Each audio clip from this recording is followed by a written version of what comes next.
മുമ്പ് നിങ്ങൾ കടന്നു കളഞ്ഞുണ്ട്. എനിക്ക് ജനറാഫീസ് ഒരു ബില്ലുവാളി കിട്ടാനുണ്ടായിരുന്നു. ഓഹോ, ആത്മപ്രശംസ എനിക്കിഷ്ടമല്ല. എങ്കിലും ചില സത്യങ്ങൾ പറയാതിരിക്കുന്നത് ശരിയല്ലല്ലോ. കഴിഞ്ഞ ഒരാഴ്ച മുമ്പ് വരെ ഞാൻ തിഹാർ ജയിലിലായിരുന്നു. ജയിലിലാണോ ജോലി? ജോലിയല്ല, ഒരു കൊലക്കേസപ്പെട്ട അവിടെ കിടക്കായിരുന്നു. കുത്തും കൊലയൊക്കെ എന്റെ ബോംബെ ജീവിതത്തിലെ നിത്യ സംഭവങ്ങളാണ്. എത്രയോ പേരെ ഞാൻ കുത്തിയിട്ടുണ്ട്. എത്രയോ വർഷം ഞാൻ ജയിലിൽ കിടന്നിട്ടുണ്ട്. ബോംബെയിലെ അധോലോകം ദാമോദർജി എന്ന് കേട്ട ഞെട്ടി വിറയ്ക്കും. ആരാണയാൾ? ഞാനാണയാൾ. ശിവസേനക്കാരെ കുറിച്ച് കേട്ടിട്ടുണ്ടായിരിക്കുമല്ലോ. ഏത് കൊലകൊമ്പനായ ശിവസേനക്കാരനായാലും ഒരാളുടെ മുമ്പ് മാത്രമേ അവരുടെ മുണ്ടിന്റെ മടയിൽ കുത്തയച്ചിടാറുള്ളൂ. ആ ആളാണ് ഈ ദാമോദർജി. ബോംബെക്കാരൊക്കെ മുണ്ടും മടക്കി കുത്തിയാണ് നടക്കുന്നത്. അല്ല, നീ മുണ്ടെന്ന് പറഞ്ഞാലേ പോത്തി പാലത്താറ്.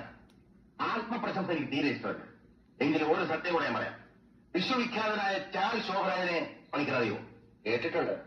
എന്റെ ആത്മസുഹൃത്ത്. എനിക്ക് ഇത്ര വലിയ പാരമ്പര്യമൊന്നുമില്ല.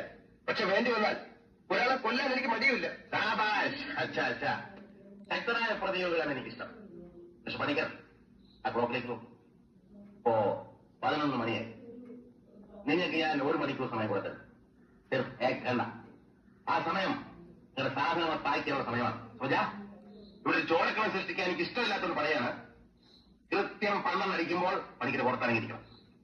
യാദരഹന, കൃത്യം 12 മണി. 12 बजे. नहीं तो मैं तुम्हें जिंदा नहीं छोड़ूंगा, समझा?